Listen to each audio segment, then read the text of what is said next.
செவ்வாய் 2ஆம் இடத்துல இருந்து கடகத்துல நீச்சமா இருந்து மாதத்தின் இரண்டாவது வாரமே வந்து 3ஆம் இடம் என்று சொல்லப்படுகிற நட்பு ஸ்தானத்துக்கு, நட்பு வீட்டுக்கு, சிம்மத்துக்கு மாறுறாரு. அதுவும் நல்ல விஷயம்.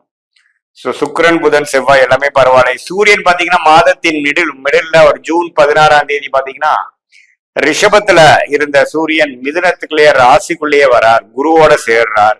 புதனும் அங்க மாதத்தின் இறுதியில சேரும் பொழுது அந்த முக்கூட்டு கிரகங்கள் நல்ல ஒரு அமைப்பை கொடுக்குதுங்க.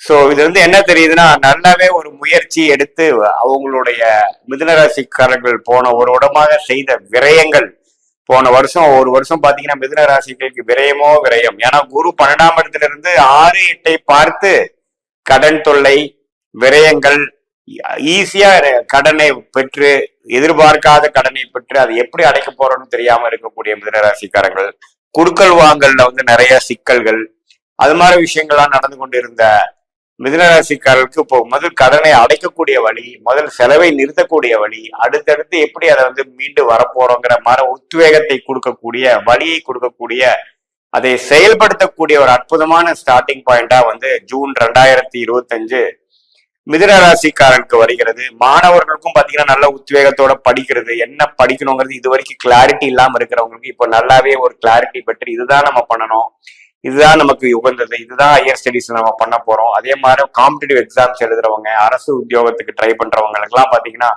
ஒரு நல்ல கிளாரிட்டியும், ஒரு நல்ல ஒரு திடமான ஒரு ஒரு ஒரு எண்ண ஓட்டங்களும், அது முயலுங்கிற ஒரு படிப்பு விஷயத்துல ஒரு நல்ல ஒரு கான்பிடன்ஸும் கிடைக்கக்கூடிய ஒரு அற்புதமான ஒரு மாதமாக இருக்குங்க.